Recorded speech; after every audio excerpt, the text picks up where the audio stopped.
So without further ado, I want to introduce you to Valoren, who's our facilitator today. And we have back with us Ms. Armina Domingue, who will be his support. And so without further ado, I will pass the mic to you, Seth. Thank you so much, Doctor. Good morning, everyone, and happy holidays to you all, whatever you celebrate.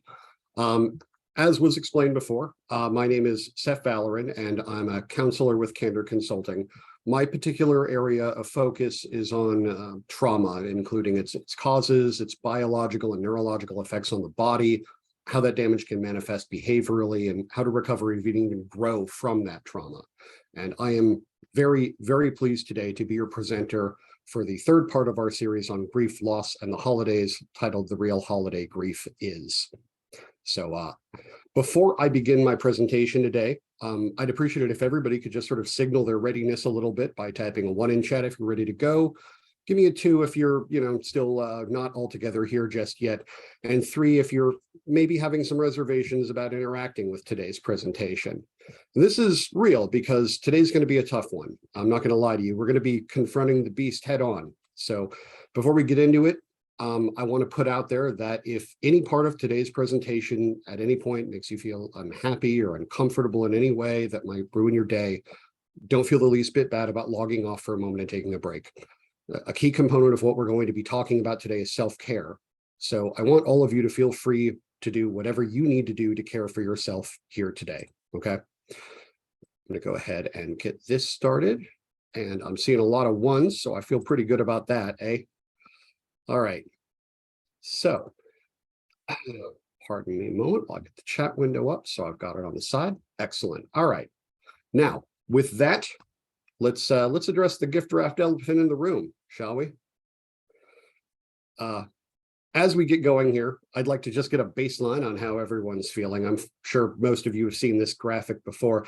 So if you would please type a number identifying which picture you're feeling that you most identify and relate with today. Myself, I think I'm at a 6 today. I'm feeling good. I'm ready to go. How about y'all? Yeah. Yeah. Boy, I see we're all over the map today, huh? That's good. That's good. I mean, it's not, perhaps not individually great for y'all, but I really hope that this presentation can sort of shift you back to whichever doggo you most identify with. So I'm going to move into the agenda for today's presentation. To give you all a sense of it, I'm going to start by first discussing and dispelling some of the common myths about the negative feelings that people commonly experience throughout the holidays. There's a lot of myths to dispel. And then we're going to talk a bit about an extremely common cause of reduced or blunted emotionality that people deal with through the holiday season that might be worth looking into for yourself. However, the bulk of today's presentation is going to engage with actual legitimate grief and how the holidays can force us to wrestle with those feelings more intensely than at other times of the year, as well as how we can process and push through those emotions productively. After that, once we get to the end, I'll host a basic question and answer session where I'll try to address any finer details of any part of this that you'd like to know about, okay? As a brief recap of our previous series, I know that during the first session, Ms. Domingue told you how grief is a journey that leads us out of the darkness into a new place. And during our second session, Wanish talked with you about the lessons we can extract from grief as we process it. You're going to see some of that material repeated today, both because we know that people tend to remember things better after they've seen them a few times, and because, well, frankly, a lot of these things simply bear repeating. A lot of these strategies are things that we have to practice to get right. And that sometimes may sound absurd, that we have to practice emotions or practice emotional responses, but in a very real sense, it's true. Just like throwing a ball is kind of intuitive to anybody. If you give them a ball, it doesn't require much instruction to just throw it. But to throw it effectively and well, and to throw it where you want to throw it, requires practice. And a lot of our intuitive processes are much like that as well. We can practice how we respond emotionally to things, how we process things, and how we think about things. So that's something that ideally I'd like everybody to keep in mind as we proceed with today, is that these are not things that, we expect people to be perfect at from the jump, or things that we expect people to be able to just do immediately. Rather, they are growth processes, and a lot of that growth requires slow, incremental progress. So we have here our decorative, fanciful holiday elephant, but characterizing grief as the gift-wrapped elephant in the room is not just simple wordplay. I'm willing to bet at least some of you are familiar with the idea of a white elephant gift exchange. If you are, if that's just something you heard of, throw one in the chat. Cool. Seeing some ones there. I'm glad some of y'all know what that is. So the historical basis for a white elephant exchange actually comes from the sacred white elephants that were kept by monarchs in Southeast Asian countries, because these creatures represented or were emblematic of a king who ruled with justice and power. And so they were seen as status symbols. However, they're also a terrible burden. Because the animals are so sacred, a gift of a white elephant also conferred this expensive to maintain display of opulence that you could never give away, and doesn't actually have any practical use aside from just being a showpiece. So because of this, the term white elephant came to refer to any burden that becomes increasingly costly to maintain in inverse proportion to its value. You white elephant exchanges where you get rid of the thing that you don't want to have, right? Well, grief can also function as a form of white elephant. While it tells us something very important, we often end up holding on to it for much longer than it serves any real purpose to us, and oftentimes hold on to it simply because it's a thing that we keep feeding and can't bear to let go of. But before we get into that, I want to talk about some of the common myths and cultural conventions that surround the idea of holiday depression. I feel like this is a pretty common topic that a lot of people are aware of, just through cultural osmosis. A lot of people talk about, the holiday blues, holiday depression. You get real technical people, talk about holiday-induced depression, or seasonal depression. But none of these are actual formal diagnoses, you might be surprised to know. And none of them are in the big old DSM book of disorders. Rather, they're just sort of colloquial descriptions that we give to a pretty commonly experienced phenomenon. There are a lot of potential causes for that phenomenon, as we'll see.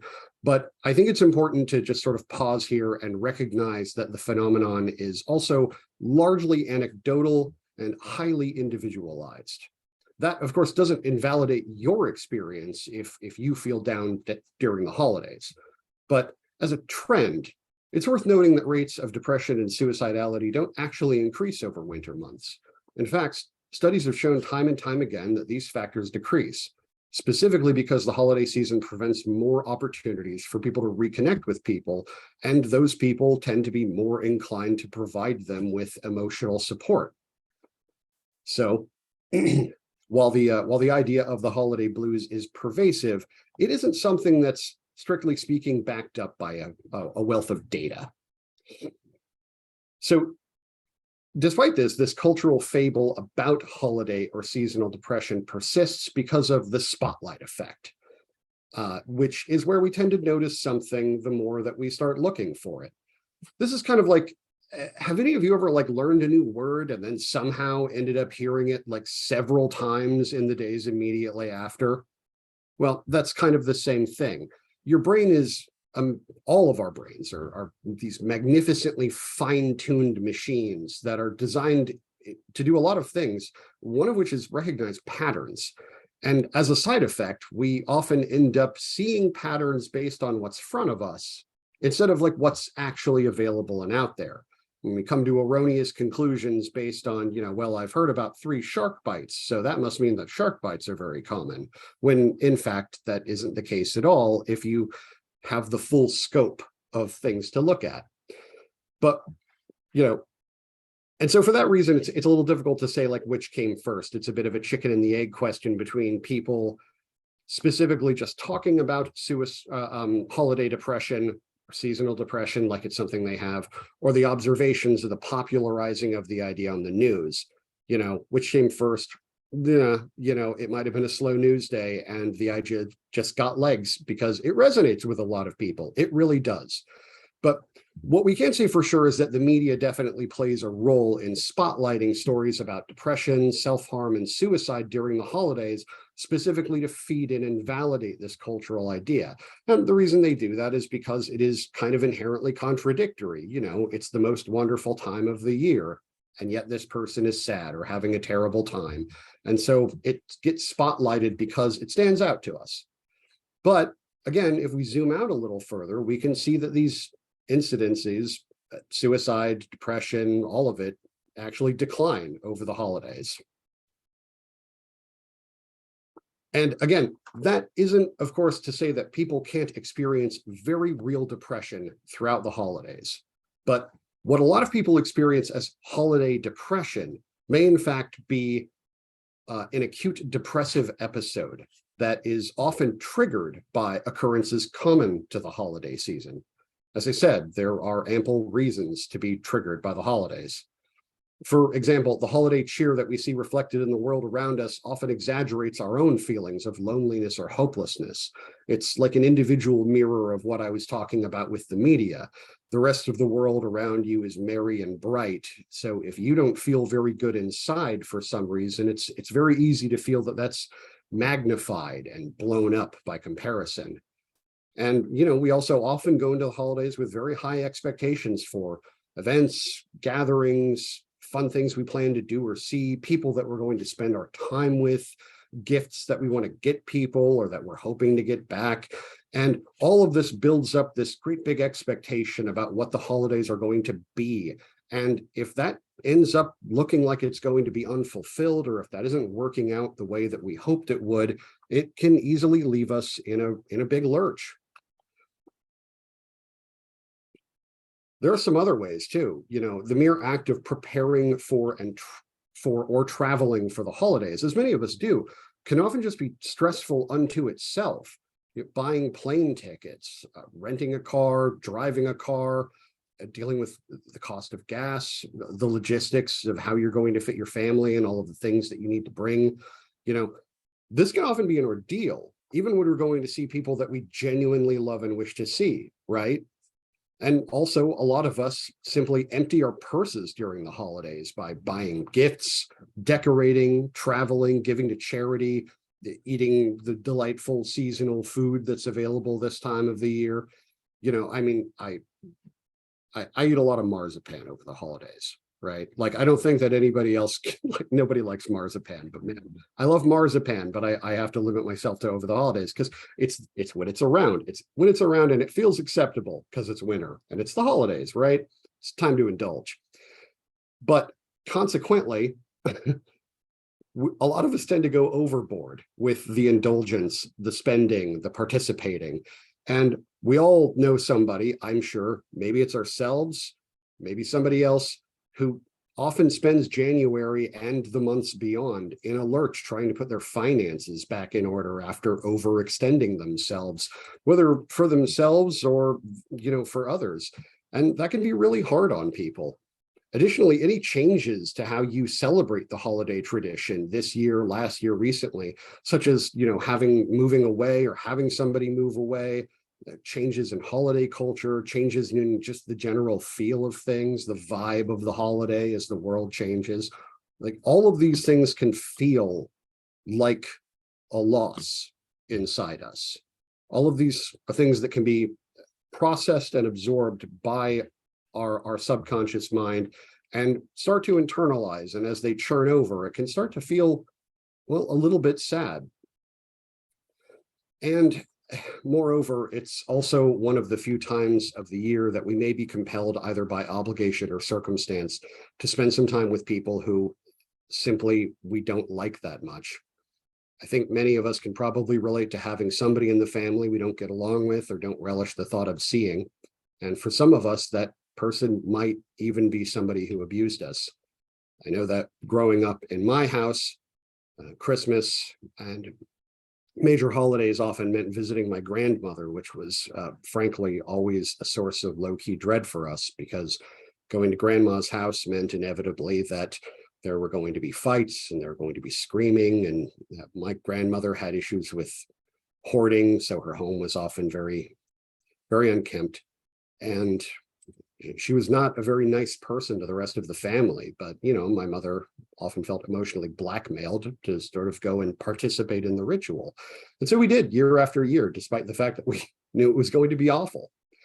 So these are just some of the reasons that we might encounter very genuine, recurring, acute depressive episodes around the holidays that we would then label as the holiday blues. And you think like, man, gee, why is it that I seem to get the holiday blues every year? It's like, well, maybe you are overextending yourself. Maybe you're beggaring yourself by buying things every year.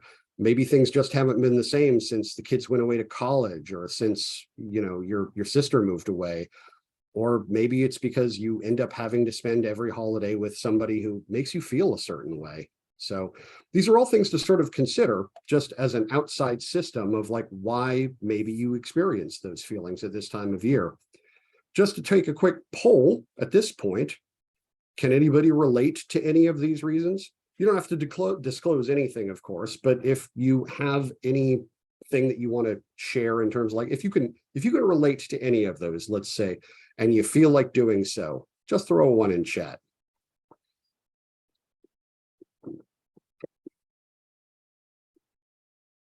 Yeah, I see a few people can, and I can too.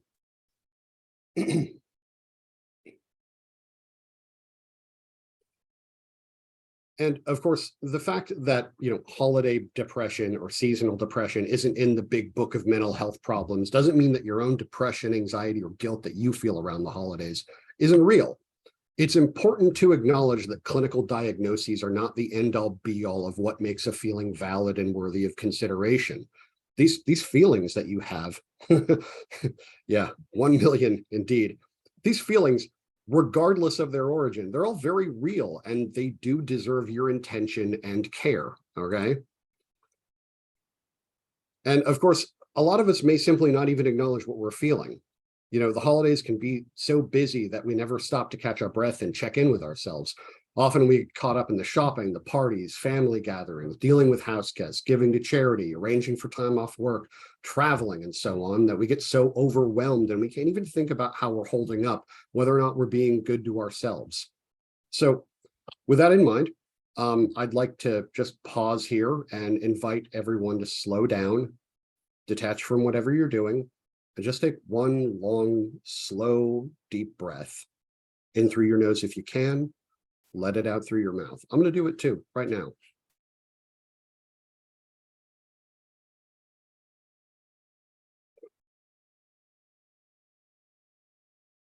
Okay. It's important to remember that your brain needs oxygen. That frantic pace that we live at often doesn't get us enough of it. As cliche as it sounds, sometimes what we really need to do is just stop, step back, and take a few deep breaths. And if you don't, you run the risk of overwhelming yourself. And what does that overwhelm look like? Well, if unattended, the stress and anxiety resulting from dealing with all of this can manifest as headaches, self-medicating, often through excessive drinking, overeating, sleeplessness, shortness of temper, simply avoiding anything you can't handle at a given moment, and of course, the notorious post-Christmas crash where, as soon as the gifts are open and the meal is eaten and everyone's back home, all that's left is the unaddressed anxiety, sadness, and stress that you are stuffing down all month. You limp your way to New Year's Eve, maybe you drink too much, you start the new year with the best of intentions, but within days you find yourself lapsed on your resolutions and struggling just to make it through to spring, right? I've been there. So it's a good idea to recognize the signs both in yourself and in your loved ones. These are things that you can look for. They are outward displays of the stress that is associated with this time of year oftentimes. So these are good things to be checking for. We'll talk about coping strategies in a little bit, but for now, think about this list of signs and try to be mindful of how many of them maybe you find yourself struggling with day to day, as well as the people who you love, So at this time, I'd like to invite all of you to just take a moment and write down any of these signs that maybe you see in yourself. You don't have to share them. We're not doing that today, but just, take a moment to reflect on whether or not you are dealing with any of these or showing any of these problems because of the stress that you're feeling around this time of year?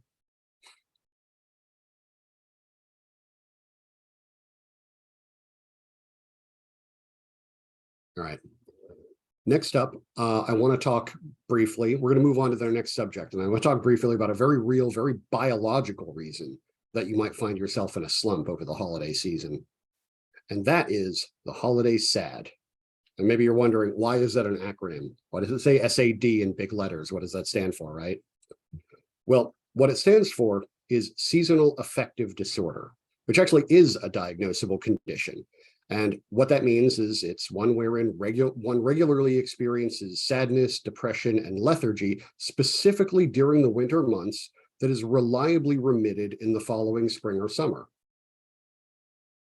Seasonal affective disorder is, in fact, a disturbance in an individual's natural circadian rhythms brought on by the fewer hours of light in the winter months that affects the production of various neurotransmitters and central hormones, such as serotonin and melatonin.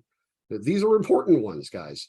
Serotonin is the neurochemical that carries messages between nerve cells and the brain and the rest of the body, and plays a major role in our mood regulation, how well we sleep, our digestion, sexual desire, cognitive efficiency, our reward learning and memory functions, and a host of other autonomous physiological processes, everything from vomiting to blood pressure, right? And melatonin, of course, for anybody who's ever taken a melatonin supplement knows, I'm sure, is the hormone that your brain produces in response to darkness. And so it's integral to our circadian rhythms and our ability to get good sleep that's regulated and restorative, right?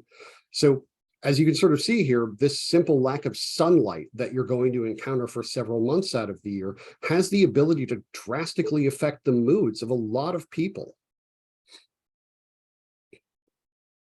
Knowing whether you genuinely have seasonal affective disorder requires a diagnosis, but some of the common symptoms that you might want to look out for specifically are depressed mood, loss of energy and fatigue, an increased appetite, often specifically for carbohydrates and sweets, and often specifically in the afternoon and evening, longer sleep duration, we call that hypersomnia, and intense drowsiness experienced during the daytime, right? And I'm willing to bet that maybe one or two of you have ever felt this for a long period of time. You know, it tends to last, it lingers throughout the entire series. And it's happening because you're not getting enough sunlight. SAD affects as many as 1 to 3% of adults in temperate climates. So that may seem like a little, but I assure you, that is a lot of people. That is a lot of people, millions of people. So, you know, we talk about temperate climates, and that is the further one gets away from the equator or the poles, just in case anybody is wondering. So we've done a lot of research on SAD, and it's shown that SAD tends to be more prevalent in women. And it also tends to be a little bit more prevalent in people who have moved to a more northerly clime, which makes sense, right? I mean, imagine if you lived in Florida or even further south, you know, and your body grew up accustomed to getting a good amount of warmth and sunlight throughout the year, getting all that good vitamin D even through the winter. And now you've moved to Buffalo or Chicago or even Philly. You know, it makes sense that your body at that point is going to feel a little bit overwhelmed trying to perform at the same level without getting all of those chemicals that it's used to. So some of you may be wondering then, if seasonal affective disorder is so common and has such dire consequences for functioning for what, 3 to 6 months out of the year, maybe, then why aren't we panicking as a society to do something about it? Should I make an appointment with a psychologist? Should I see a sleep specialist? Should I get diagnosed? Well, the good news is that treatment for seasonal affective disorder is often cheaper even than going to the doctor for a visit. If your body is suffering from not getting enough sunlight, the simple solution to this is get more sunlight. This is phototherapy, aka light therapy, which basically just means sitting in front of a light source that replicates sunlight for a period of each day. These so-called SAD lamps are commercially available at tons of consumer electronic and home goods stores, including Amazon, of course, and generally cost in the neighborhood of $20 to $50. They're very, very accessible, all right? So if the description and symptoms of seasonal affective disorder sounded like something that you struggle with, I strongly suggest looking into getting a light therapy lamp, just trying one out. When you're shopping for one, there are a couple of basic things that you want to consider. First and foremost, make sure the lamp that you're looking at is capable of producing 10,000 lux. Lux is the international unit of illumination, and 10,000 is comparable to about ambient daylight. Okay. You also want to think about where, when, and how you're going to use your lamp. When looking at a lamp, consider factors like whether or not it's portable, especially if you have to, travel to the office, can leave it there if you travel around during the day, or whether you need a battery, like are you going to have a power supply for wherever you're using it, and make sure that you're going to be able to set it up somewhere that the light can shine at your eyes, not in your eyes, but at your eyes. So, make sure you have a stand, a clamp, whatever is appropriate to your particular situation, okay? When you're using a light therapy lamp, you want to position it approximately 16 to 24 inches away from your face using a sidelong position. Again, the lamp should be shining on your face, not in it. Use the lamp for no less than 30 to 120 minutes a day, though there's no explicit harm in using it for longer. The best time of day to use your lamp is in the morning, once you're in that sort of post-wake up, early part of your circadian cycle, but you can also use it any time of day and it'll help. Yeah, personally, I myself have a sad lamp that I use pretty much every day between October and March, and even on dreary days throughout the rest of the year. It's obviously not a replacement for genuine sunlight and probably won't make you feel as good and alert as you do during the spring and summer. But phototherapy really sort of takes the edge off the dark and gloomy days and gives you just a little more pep to rally through the day with. So if you find yourself experiencing any of the symptoms we talked about above, the depression, the fatigue, increased appetite, the carb cravings, the daytime drowsiness, and sleeping longer, it might be worth trying a light therapy lamp and seeing if it helps. And if having a lamp shining in your face for half the day doesn't work for you, there are other options. Significantly more expensive, there are also light therapy visors or glasses that basically perform the same function in a wearable form. And also there are many alarm clocks that are sold now with a wake up or dawn simulation feature. That's what you would want to search for, wake up alarm or dawn simulation alarm, that mimics the conditions of waking up to natural sunlight. The lux requirement for those devices are a little bit lower, but as a general rule, you still want to stick to about as close to 10,000 as you can, okay?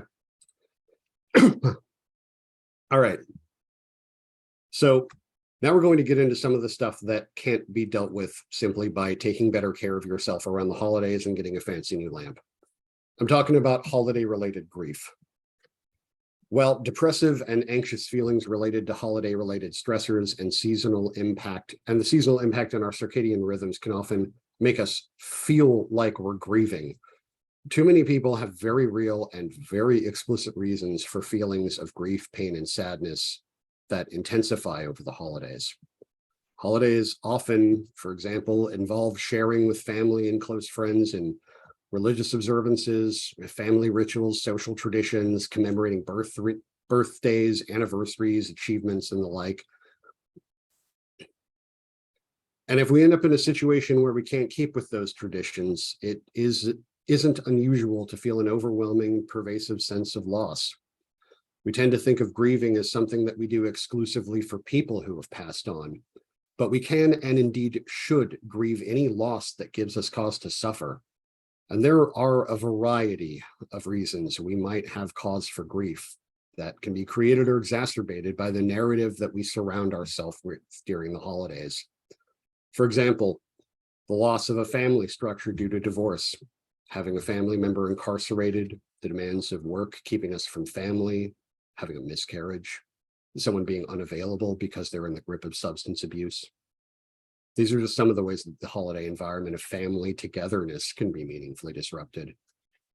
We may lose connection to a family member or friend due to distance.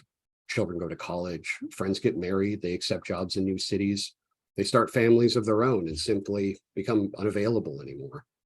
Maybe we're the outsider. Maybe we moved to a new city for opportunities or relationships, and now we're here having to reckon with the loss of all of the connections we left behind. We might lose association with a group that previously provided us with valuable support, like our coworkers, a church community, a social club, a group of friends, a sporting team. Human beings are inherently social creatures, No man is an island, as it said. We rely upon each other to feel connected to the world, and losing those connections can feel extremely isolating to us.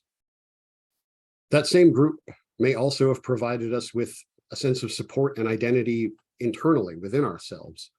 Beyond the individuals we shared that group with, we often hang a lot of our identity on the labels and associations we affix to our person.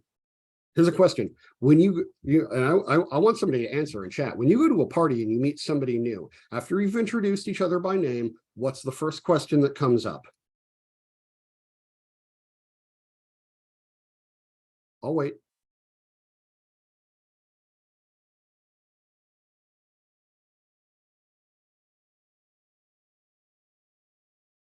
Work. Yep. Got it in one. What do you do for a living? What do you do? So, Bob, what do you do?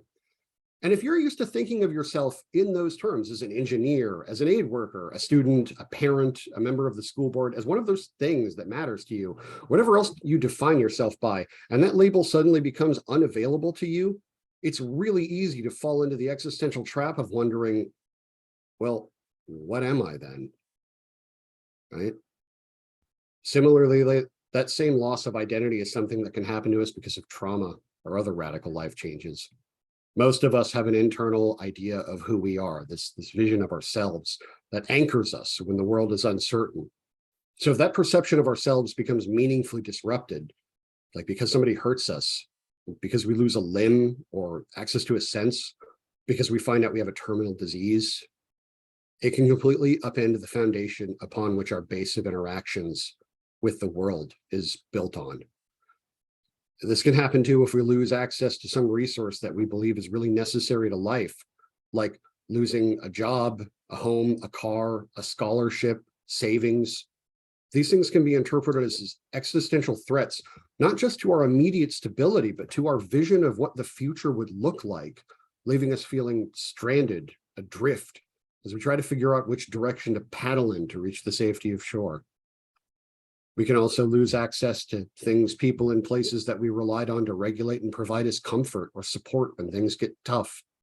Some of us can become dependent on the ritualizing effects of a routine, a hobby, a meeting or group, or even a piece of media that becomes kind of an anchor for us. And then losing that thing, especially in the teeth of losing other connections or already having very few connections, can be a very, very terrible blow to our sense of normalcy. And meaningfully, we can also lose our feeling of value and having a place in the world. This is something that oftentimes isn't even predicated by some terrible event, but instead comes as a slowly dawning realization in our subconscious mind, this insidious notion that things are not as we have always believed them to be, and our place in the world is coming unmoored. Finding out your spouse was having an affair, for example, might qualify. Or finding out your parents are getting divorced after what feels like a lifetime of marriage. Something as simple as doing something for years and then realizing one day that it no longer matters, you no longer care. The meaning and purpose you once derived from that thing is now hollow and gone. These are some dark thoughts, which is why I wanted to warn you before this presentation started. But what I'm trying to express to you through all this is that grief is not something we reserve only for tragic deaths. Grief is the name we give to pain we feel over losing a connection that was valuable to us. In talking about grief, it can be helpful to spotlight how the holiday season can serve as a magnifier for the grief that we're already dealing with. I think we all know the narrative surrounding the holidays. We've talked about it already. It's time for reconnection, family, friends, joy, hope, peace on earth, and goodwill toward men. And it's for precisely that reason that our own grief, depression, sadness, anxiety, and loneliness can feel magnified by way of contrast. When the expectations of the season meet the reality of our internal negative feelings, the gulf between the two widen. In a very real sense, that dissonance can magnify our grief, making us feel even more isolated and helpless as we measure our internal sensation against the positivity that we see expressed everywhere around us. If you've ever gone to a holiday party or some other seasonal event where everyone else just seems to be acting like there's magic in the air, but you're feeling low, you probably know exactly what I'm talking about already. It can feel like you're the only one not having a good time. And it's easy to start asking, what's wrong? Is it me? Am I the problem? Another reason the holidays can provoke and exacerbate existing grief is similar to what we went over with seasonal affective disorder, but comes from a more psychological place. On top of getting less sunlight and spending more time outdoors, the world around us grows visibly quiet and dormant in the winter months. Many people describe this dormancy as a kind of death. And the upcoming end of the year often provokes us to think about endings in a broader sense, right? It's almost a trick that we play on ourselves. We made up these demarcations of time so that we could measure the natural progression of movement through space. But just the ideas of these things as endings can serve to fuel our negativity, especially if we're already primed for it. So I know we touched on this last week, but as I said, we'll be repeating and in some cases expanding on past elements because we really want you to understand them and sort of process them, okay? So in the interest of understanding and sort of providing a model for how grief works, I want to circle back on the Kubler-Ross model of grief, while also discussing some of the expansions to the model made by later researchers. This model was first proposed in 1969, and there have been some modifications since then. We have denial. Often the initial reaction, people simply deny the reality of the thing occurring as a way to defend themselves from the idea of having to deal with it. No, it's not real. It can't be true. It's not happening. It's not happening. Oftentimes they move on to disorder. People respond with confusion or an inability to fully comprehend the dimensions of their loss. I don't know what to do. I don't know what to do. What am I doing? What's going on? Another common feature of grief is the shock of pain and guilt that some people feel in response to the loss. And I'm sure that many of us are also familiar with the, I'm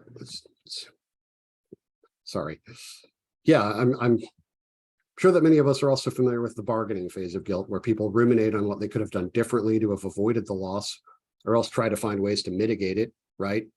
The bargaining phase is very common. If only I'd done this, if only I'd done that, maybe there's a way out of this.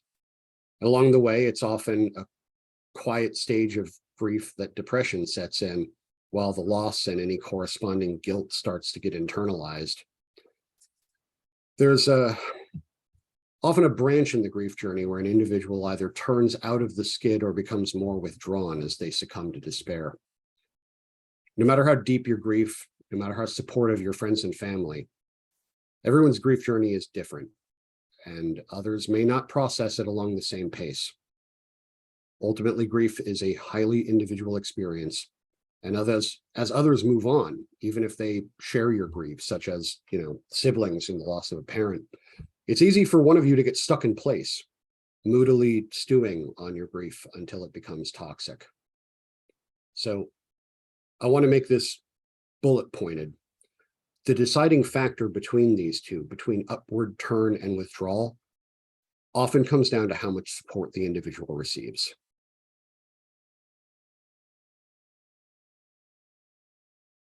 Ideally, that upward turn leads to reconstruction over time. As with support, an individual will generally develop resilience and start to see function and normalcy start to return to them. And then finally, the hopeful conclusion of one's grief journey is to accept the reality of the loss, complete the grieving purpose, and continue onward. This is not to suggest that you're not going to feel wistful or sad when you think about that person or that thing that you lost anymore.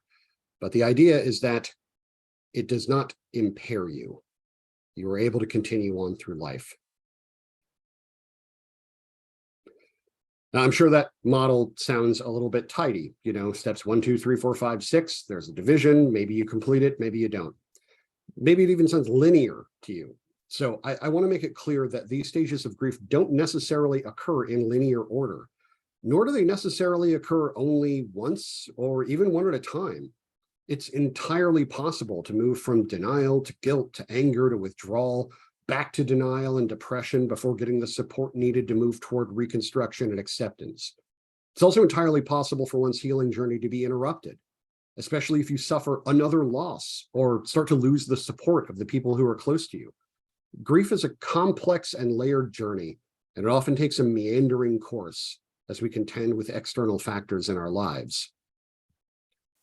Of all the stages, denial and disorder are among the most universal. It's simply our go-to reaction toward any news that seems too terrible to be real. No, it can't, right? But the most important of those steps may be experiencing the pain. This is because only by acknowledging our loss and reckoning with the pain that accompanies it, that we can ever hope to move on. Left unresolved, grief does not go away. It just festers. It begins to corrupt us in other ways. It manifests in our behavior, our defense mechanisms, our snap reactions. Too many people sit with their pain forever. It's often unpleasant to think about unpleasant people and unpleasant behavior. It's hard to show them sympathy. But the best evidence we have about antisocial behavior lends credence to the old idiom, hurt people hurt people. Many of the most hurtful people in this world are the ones who've been carrying around bulging, Santa-like sacks of unresolved grief. Of course, grief is more than just something that affects us emotionally as well. Our bodies are made up of complex, holistically intertwined systems that all affect and are affected by each other. Meeting our emotions are both affected by and can affect our physical, spiritual, and behavioral health as well, manifesting outwardly in a variety of ways. Some of the telltale signs of unresolved grief or active grieving that you can look for in yourself and others include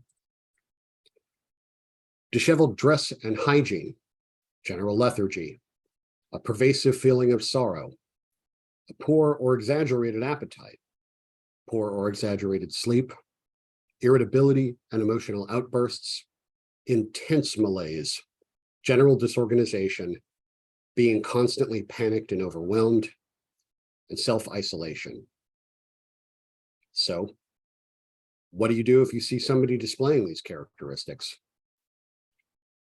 Well, if you're seeing these behaviors out of someone you care about and you want to do something, the best thing that you can do for them is provide connection and support. That means a lot of different things. But regardless of where somebody is in their grief journey, that grieving person can often benefit from feeling connected to others. It's important in doing this not to minimize, deny, or even overemphasize their grief, hence support. Some small ways that you can show support for a grieving person in your life include providing them with care packages, such as food they like, cards and letters of encouragement, flowers, sweets, or anything that lets them know that they're being thought of and that someone is rooting for them. Specific offers of help are also welcome, and it's important to be specific. It's very, very easy to say, hey, if you need anything, let me know. But often those offers are forgotten because they're vague. Offer to make them dinner, offer to carpool with them, offer to take some task off their hands so they have a little more time to deal with their feelings. Look at the practical barriers that they're struggling with and remove them so that person can put a little more time into the very necessary work of grieving. You can also ask them questions that elicit their thoughts and feelings. Now, obviously, you want to be tactful with this. Be wary not to drag people back into despair. But even while grieving, many people enjoy talking about the positive memories and experiences they had with the person or thing that they lost. Another way to remember and acknowledge momentous is to remember and acknowledge momentous dates related to that thing. I mean, it's important not to do so in a way that pretends the loss didn't happen. You wouldn't want to celebrate the birthday of somebody who passed as though they were still around. It would be ghoulish.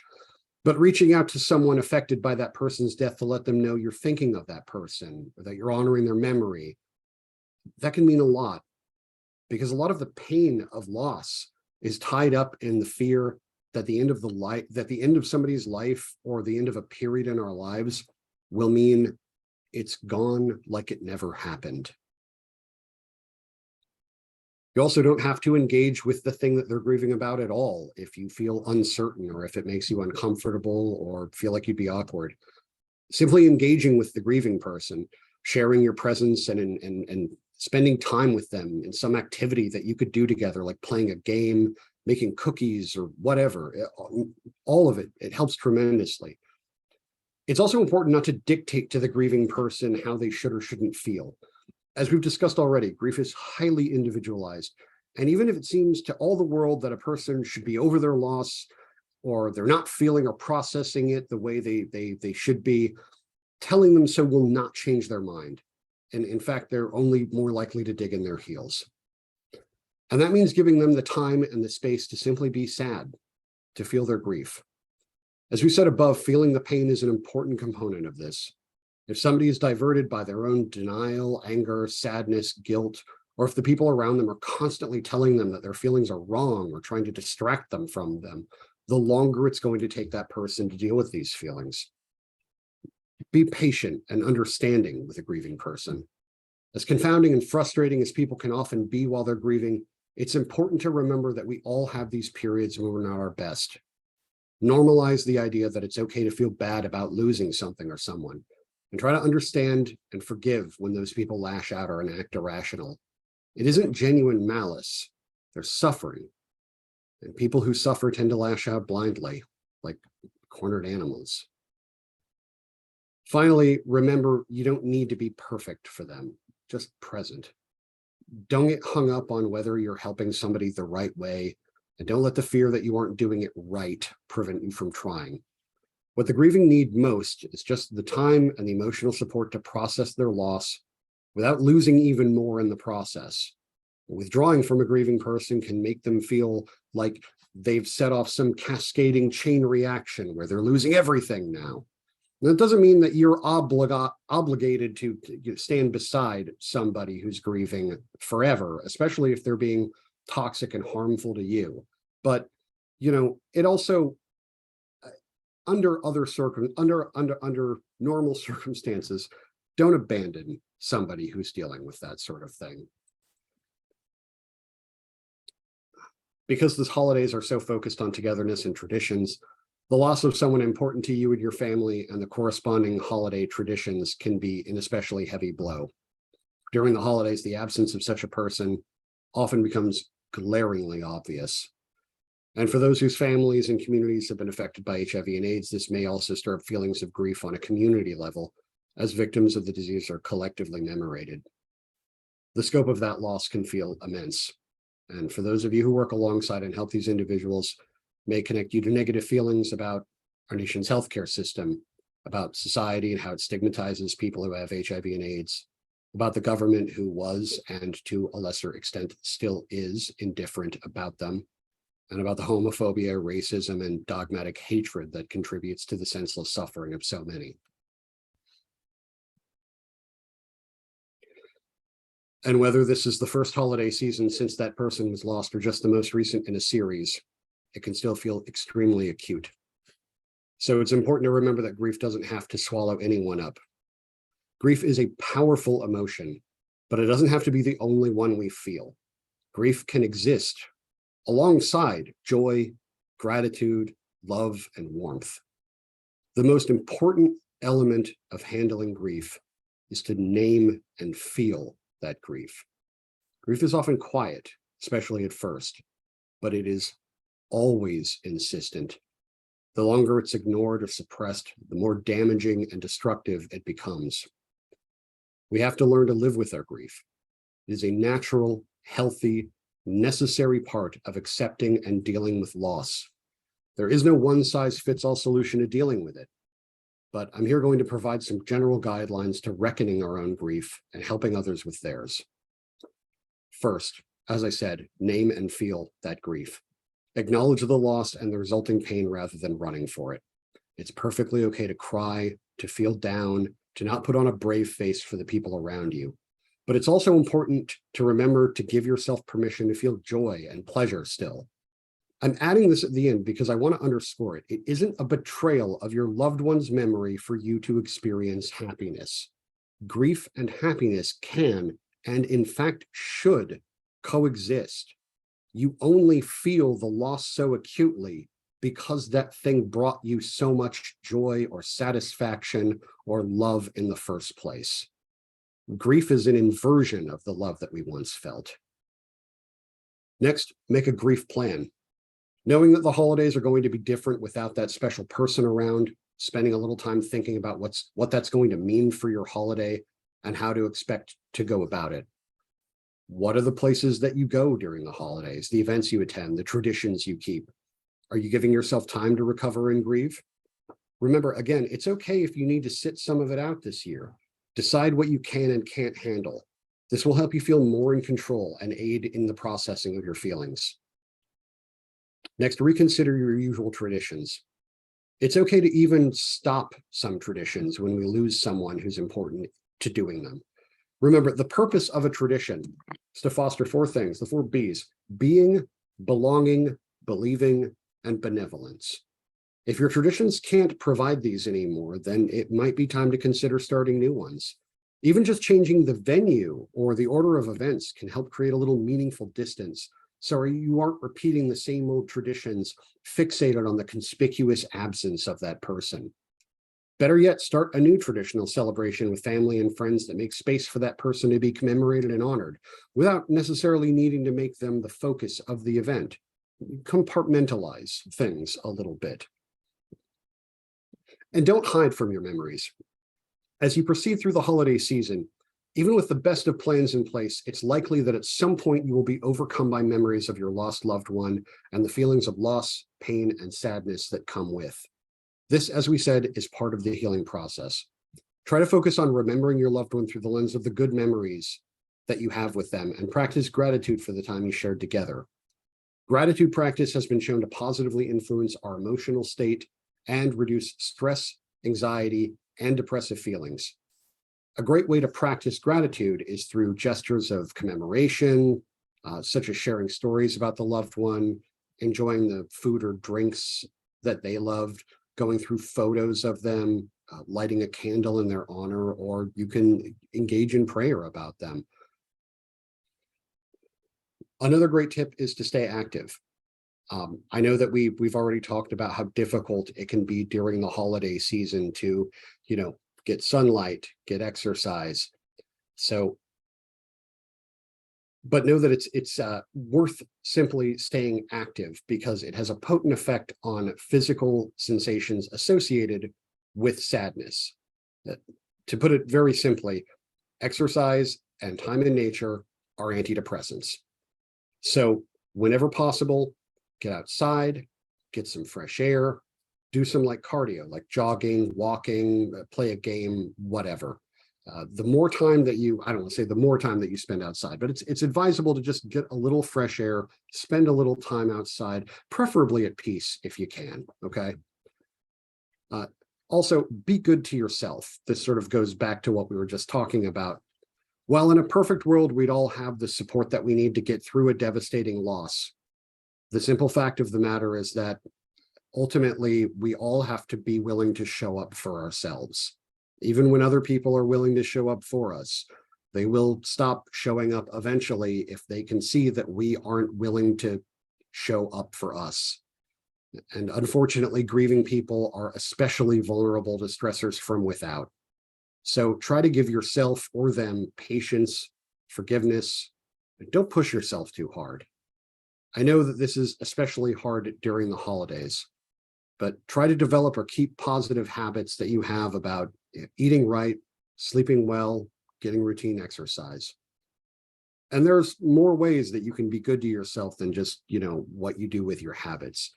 For starters, try to keep healthy boundaries with the people in your life, including employers, coworkers, family, friends, anybody that you're obliged to. There's a saying that we often repeat that goes, you can't pour from an empty cup. So make sure that your cup has something in there for you. When you're grieving, you've already got a small leak in that cup, right? There's a little bit of it that's just draining out all the time while you try to work through these issues. So be wary of that and don't overextend yourself. And of course, that also includes maintaining healthy boundaries with your own ambition. So don't overdo it with your grieving. Rest, rejuvenate, engage in self-care. And most of all, remember to show yourself kindness, forgiveness, and grace. You are going through a lot. You need kindness, forgiveness, and grace to get better. Another thing to seek out is companionship and fellowship.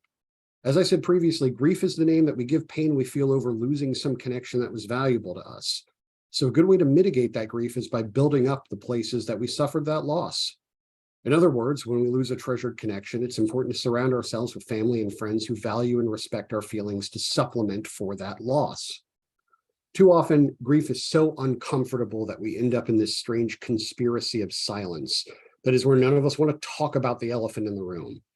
We have to abolish this idea. Talk about your grief and the person you lost and encourage others to do the same. Don't be afraid to communicate clearly to others what you need and what you hope to get and what help you need to get through things. And if you aren't finding the support that you need amongst your family and friends, not all of us can rely on our family and friends, unfortunately for this. They might be wonderful people outside of this, but they might not be equipped to help us through a grief journey, okay? Or if you need additional support, if you're just not getting enough of the support you need, seek out community support, such as with bereavement support groups. There you'll find people who are going through a similar experience who will help share the weight of your loss and aid you in processing your feelings in a safe environment. Finally, if you have the strength, a great way to help process your grief is by giving of yourself to others. Sometimes actively engaging with reflecting on our own grief is too painful, or we've tried everything else and we still can't manage to feel better. So if the holiday spirit moves you to do something good, kind, and helpful for others, consider volunteering with a charity or cause you support. We know from a veritable ocean of research that volunteering improves physical and psychological well-being across the entire life course. It enhances self-esteem, life satisfaction, and activity level. It boosts up our social support systems, and it helps us in processing grief by facilitating personal growth and enhancing our connection to others. And for the best results, volunteer in a setting where you can witness firsthand the impact of the work that you're doing. That is tasks where there's some sort of visible completion condition, like building something or packing something, or better yet, find an opportunity where you get to interact with the people that you're going to be serving. Their gratitude can have an absolutely transformative effect on your own grief. All right. We're coming to the end of this now. So as I wrap up, I just want to summarize briefly some of what we discussed this morning. Okay. Grief is an extremely potent emotion, one that's often magnified by the holiday season. However, it's also a natural and necessary response to loss, and processing grief and the associated pain is necessary to getting past it. The only way out is through. While everyone's experience of grief is different, the things grieving people need to get through that experience are universal: connection and support. All of us will suffer losses.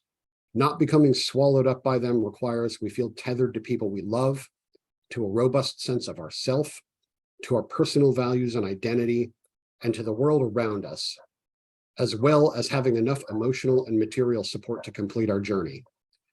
So if you or anyone you know is struggling this holiday season or at any time, I've included a few resources here. Here's a couple and a couple more. So with that, I want to thank all of you for attending this presentation today. And at this time, I'd like to open up the chat to, sorry, not the chat, but the Q&A section to any questions that you may have. Just bear with me as I stop the sharing here. And there we go. Well, thank you so much, Seth, for a thorough presentation around grief and around all of the terminologies we have heard over the course of years, such as holiday blues and all of that jazz. So thank you for shedding light on all of it. I hope that those who are watching learned a great deal and could appreciate your sharing. So guys, those of you who are watching, we want to hear from you. Can you please place your questions in the Q&A box? Questions, thoughts? There was one. Someone asked regarding the SAD acronym. Would using a tanning bed be an option? It actually is not.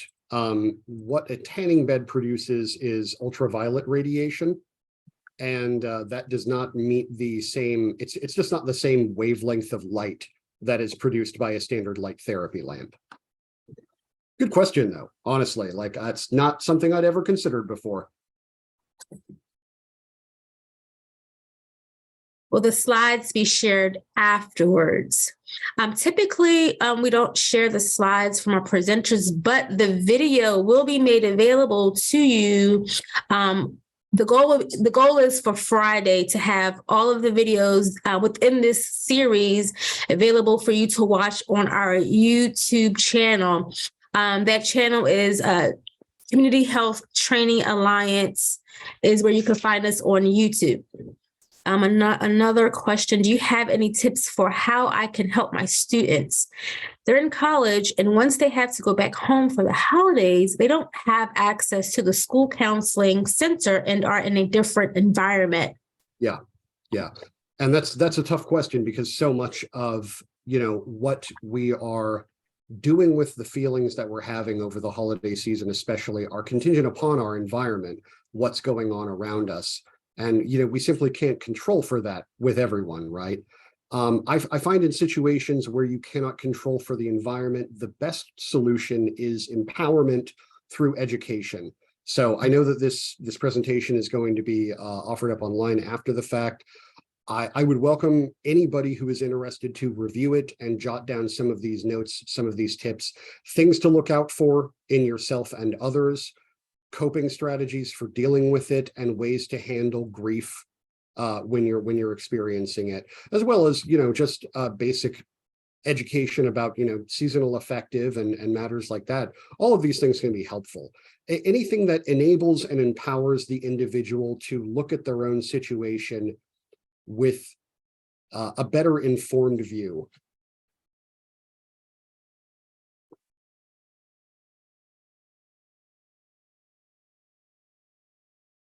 And mute myself. The next question is, it's great to think of how grief can be experienced for different reasons outside of physical loss. How do you suggest we be more intentional about addressing these things in our lives? Yeah, that's a big one too, because we tend to think about grief as a thing that happens for people we lose. And oftentimes when you lose something that's really, really meaningful to you, like say that you lost a job that you had for 20 years that meant a lot to you and comprised a large part of your identity, paid your bills, right?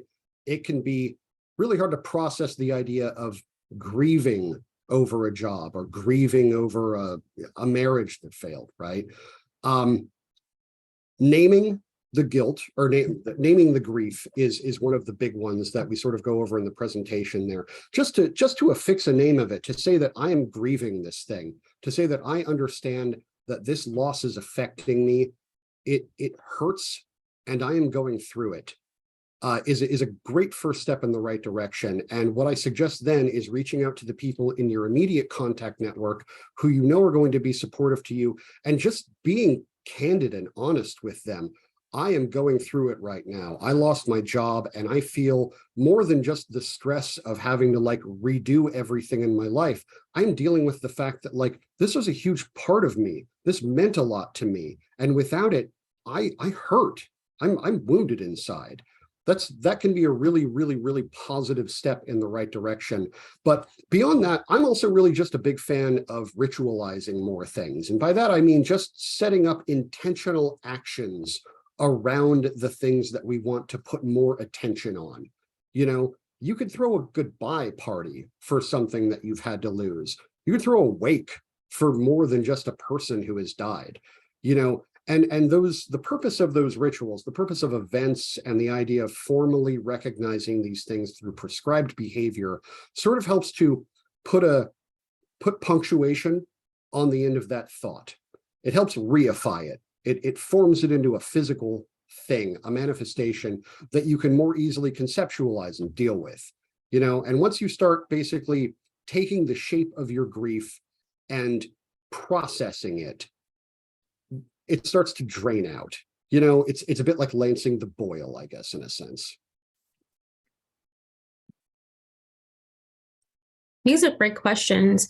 There was also a comment that was placed in the chat that someone was literally looking up grief this morning around their finances, and they were glad that this series was being held. And so, yes, you will be able to find it on our YouTube page by Friday. Thank you for attending. Someone said that was fantastic. Thank you. Again, if you have any other questions or comments, please place it in the Q&A box. Also, Seth, for those who are wondering, could you pull up your slide of how to contact you all if someone have more questions or want to inquire about services? Apologize, it got away from me. Bear with me one moment.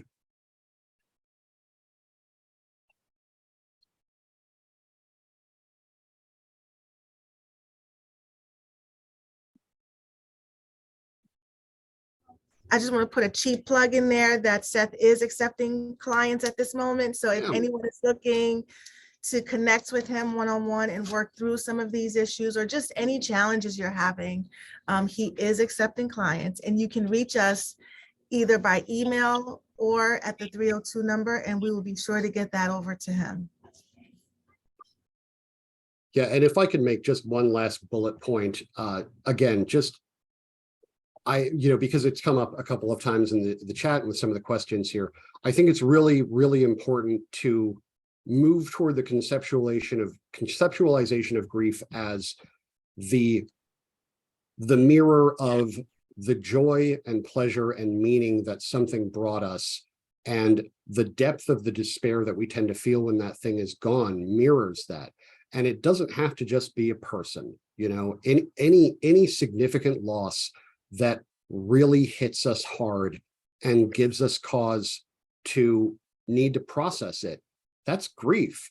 That's grief. You can grieve for anything you lose